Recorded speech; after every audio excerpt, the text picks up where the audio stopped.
For 6 years, the young attorney had worked incredibly long hours in his quest to make partner and had taken only brief respites at a nearby country inn. During his last, brief visit, he had a moment of passion with the innkeeper's daughter.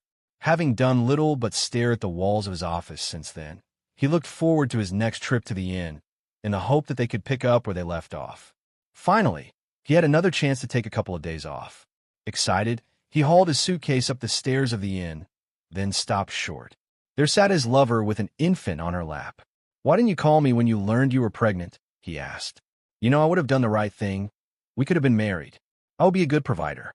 "Well," she said, "when my folks found out about my condition, we sat up all night talking and decided it would be better to have a bastard in the family than a lawyer."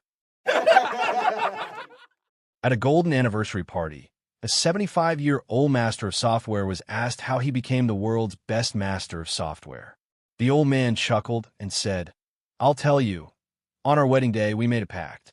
Whenever we have a screaming match and I lose the argument, I have to go into the basement and spend 4 hours straight learning a new, complex coding language." He laughed, gesturing to his high-tech glasses. "As a result, I've been mastering software engineering for 4 hours every single night for 50 years. One of the guests looked over at his wife, who looked equally youthful and alert. "That's impressive, but your wife is also the tech genius."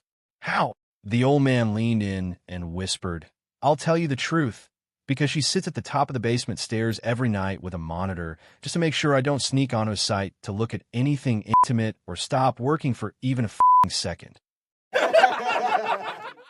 Little Emily ran into the house, crying as though her heart would break. "What's wrong, dear?" asked her mother. "My doll. Billy broke it," she sobbed. "How did he break it, Emily?" "I hit him over the head with it." A lawyer is trying to call his clients. The phone rings, and a little boy, in a whisper, says, "Hello." "Lawyer, is your mommy there?" Boy whispers, "Yes." "Lawyer, can I speak to her?" Boy whispers, "She's very busy." "Lawyer, is your daddy there?" Boy whispers, "Yes." "Lawyer, can I speak to him?" Boy whispers, "No, he's very busy." "Lawyer, is there anyone else there?" Boy whispers, "Yes, the fire department." "Lawyer, can I talk to one of them?" Boy whispers, "No, they're busy too." "Lawyer, is there anybody else there?" Boy whispers, "The police department." "Lawyer, well, can I talk to one of them?" Boy whispers, "No, they're busy too." "Lawyer, let me get this straight. Your mother, father, the fire department, and the police department are all in your house, and they're all busy. What are they doing?" Boy whispers, "They're all looking for me." A man goes out of prison after 20 years. He decides to go back to the neighborhood where he lived. When he gets there, he cannot recognize the place. Everything has changed a lot. The places he used to visit have all disappeared. Even the pub has disappeared. He is very tired and would like to have something to eat. He goes into a small cafe and has a coffee and a sandwich. When he takes out his wallet, he finds a shoemaker's ticket in it. He then remembers that the last thing he had done before being arrested was to take a pair of shoes to the shoemaker's. He decides to go there and try. What a wonderful thing. The shoemaker is still at the same place. He gets into the shop and tells the shoemaker that about 20 years before he had left him a pair of shoes to have them repaired. The shoemaker has a look at the ticket and says, "Okay, come back tomorrow. They will be ready then." A widowed Jewish lady, still in very good shape, was sunbathing on a totally deserted beach near Tel Aviv.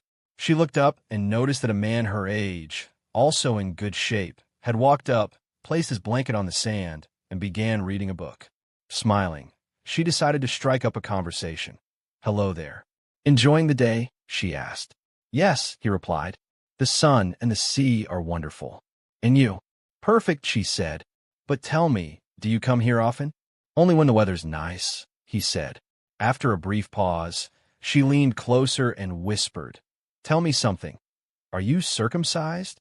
He looked up from his book and said, "No, I'm not." She smiled and said, "Well then, you're not missing much." Arthur was settling into a lounge chair on his private hotel balcony, trying to enjoy the ocean view, when he heard a voice from the balcony right next to him say, "Hey there, How's it going?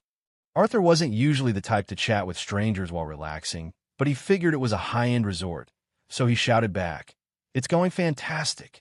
Just taking it all in. Then the voice from the other side of the partition asked, "So, what are you working on today?" Arthur thought it was a bit nosy, but he wanted to sound important. He called out, "The same as you, I imagine. Just trying to make a few millions and stay ahead of the game." By now, Arthur was getting a little annoyed that his peace was being disturbed. Then he heard the next question. "Hey, you want to get intimate later tonight?" Arthur nearly choked on his drink. He couldn't believe the audacity of this stranger. Trying to stay professional but firm, he yelled back, "Absolutely not. I'm a very busy man, and I don't have time for that kind of f***ery." There was a long, awkward silence. Then Arthur heard the man on the other balcony whisper into his phone, "Look, babe, I'm going to have to call you back. There's some total idiot on the balcony next to me who won't stop screaming answers to every single thing I say to you." Leo and Max are sitting in a booth at a diner, waiting for their food. Max turns to Leo and says, "Leo, if you won 2 of those top-of-the-line, custom-built gaming PCs, the ones with the liquid cooling, the gold-plated GPUs, and the 8K monitors, if you had 2 identical setups, would you give me one?" Leo looks at him sincerely. "Max, we've been a duo since the 1st grade. We've stayed up all night on every major release for 20 years. If I had 2 of those insane rigs, absolutely, I'd give the second one to you so we could play together." They go back to their menus. A few minutes later, Leo turns to Max and says, "Max, let me ask you this. If you were gifted 2 of those massive 100-foot luxury solar-powered RVs, the ones with the built-in theater and the private chef's kitchen, would you give one to me?" Max doesn't even hesitate. "Leo, you're like a brother to me. You were the one who helped me move when I was broke, and you're the godfather to my kid. If I had 2 of those luxury RVs, I'd hand you the keys to the second one before you could even ask." They sit in silence for a moment, sipping their drinks. Then Max leans in and asks, "Leo, if you had 2 spare pro-level activation code for that new intimate dating app." Leo slams his hand on the table and snaps, "Now wait just a fucking minute. Max, I've got 2 spare codes." 3 men, a philosopher, a mathematician, and an idiot, were out riding in the car when it crashed into a tree. Before anyone knew it, the 3 men found themselves standing before the pearly gates of heaven, where St. Peter and the devil were standing nearby. "Gentlemen," the devil started, "because heaven is now overcrowded, therefore St. Peter has agreed to limit the number of people entering heaven. If any of you can ask me a question that I don't know or cannot answer, then you're worthy enough to go to heaven. If not, then you'll come with me to hell." The philosopher then stepped up. "Okay, give me the most comprehensive report on Socrates' teachings." With a snap of his finger, a stack of paper appeared next to the devil. The philosopher read it and concluded it was correct. "Then go to hell." With another snap of his finger, the philosopher disappeared. The mathematician then asked, "Give me the most complicated formula you can ever think of." With a snap of his finger, another stack of paper appeared next to the devil. The mathematician read it and reluctantly agreed it was correct. "Then go to hell." With another snap of his finger, the mathematician disappeared too. The idiot then stepped forward and said, "Bring me a chair." The devil brought forward a chair. "Drill 7 holes in the seat." The devil did just that. The idiot then sat on the chair and let out a very loud fart. Standing up, he asked, "Which hole did my fart come out from?" The devil inspected the seat and said, "The 3rd hole from the right." "Wrong," said the idiot. "It's from my asshole." And the idiot went to heaven.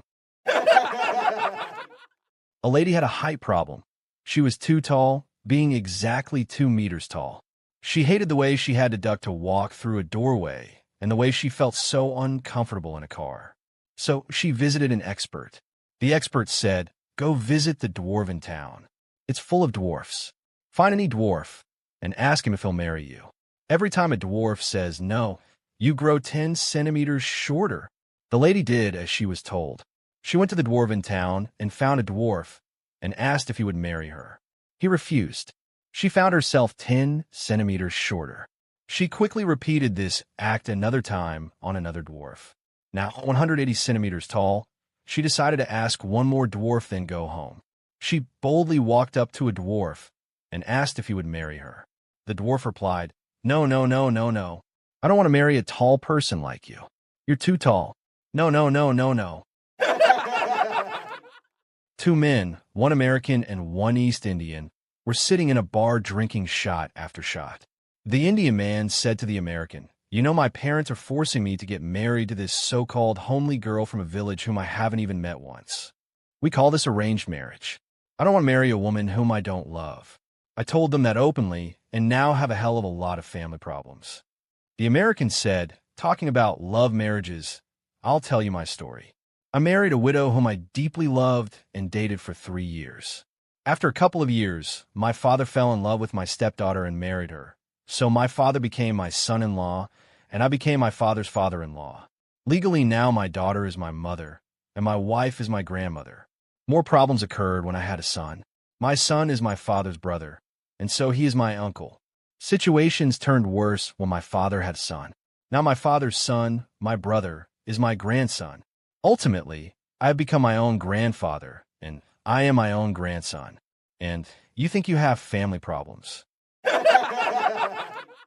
A young man had a major problem. He was far too intimately driven. He couldn't focus on work, he couldn't walk down the street without getting distracted, and his energy levels were just too high for any normal partner to handle. He was exhausted.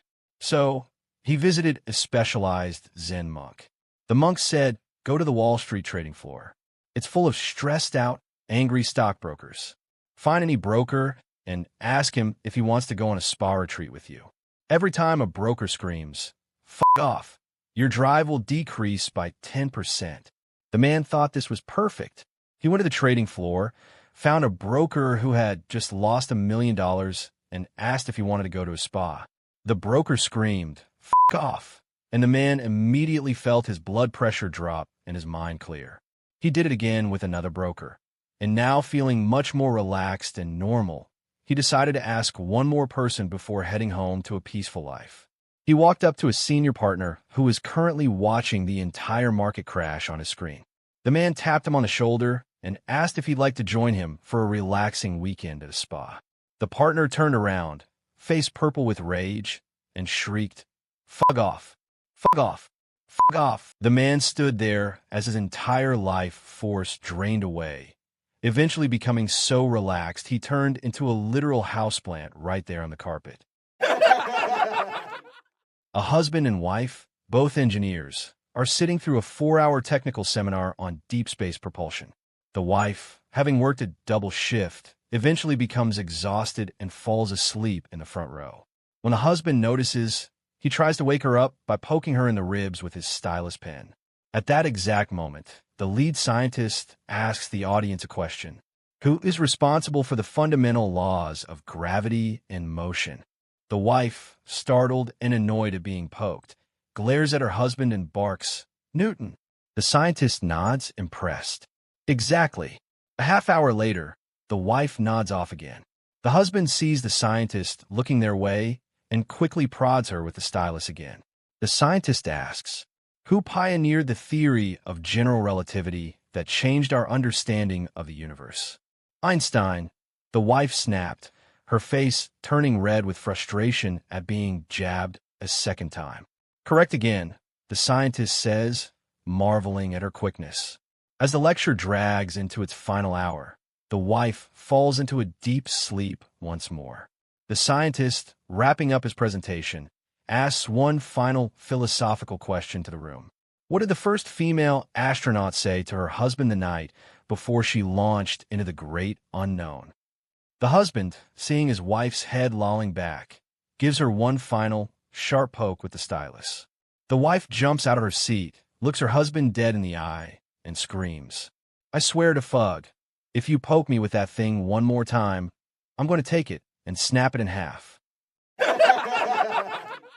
In the backwoods of Tennessee, a redneck's wife went into labor in the middle of the night, and the doctor was called out to assist in the delivery. Since there was no electricity, the doctor handed the father-to-be a lantern and said, "Here, you hold this high so I can see what I am doing." Soon, a baby boy was brought into the world. "Whoa there," said the doctor. Don't be in such a rush to put that lantern down. I think there's another one coming. Sure enough, within minutes, he had delivered a baby girl. Hold that lantern up, don't set it down. There's another one, said the doctor. Within a few minutes, he had delivered another baby girl. No, no, don't be in a hurry to put down that lantern. It seems there's yet another one coming, cried the doctor. The redneck scratched his head in bewilderment and asked the doctor, You reckon it might be the light that's attracting them? A blonde goes to an auto parts store and asks for a 710 cap. Everybody looks at each other and asks, What's a 710 cap? She says, It's right on the engine. Mine got lost somehow, and I need a new one. What kind of a car is it? They ask. She says that it's a Buick. Okay, lady, how big is it? She makes a circle with her hands about 3.5 inches in diameter. What does it do? She says, I don't know, but it's always been there. One of the guys gives her a notepad and asks her if she can draw a picture of it. So she makes a circle about 3.5 inches in diameter, and in the center, she writes 710. The guys on the opposite side of the counter are looking at her as she writes it, and they just fall down behind the counter laughing so hard. One guy says, I think you want an oil cap. The maid asked her boss's wife for a raise, and the wife was upset. The wife asked, Now, Helen, why do you think you deserve a pay increase? Helen, there are 3 reasons. The first is that I iron better than you. Wife, who said that? Helen, your husband. Wife, oh. Helen, the second reason is that I am a better cook than you. Wife, who said that? Helen, your husband. Wife, oh. Helen, the third reason is that I am a better lover than you. Wife, did my husband say that as well? Helen, no, the gardener did. Wife, so how much do you want? Little Johnny was late for class. He walked into the classroom, quietly shut the door behind him, and tiptoed to his seat, all the while hoping his teacher wouldn't notice. But, nevertheless, the teacher was well aware of his entry. Upset by his tardiness, the teacher asked, Is this how your father would have come in?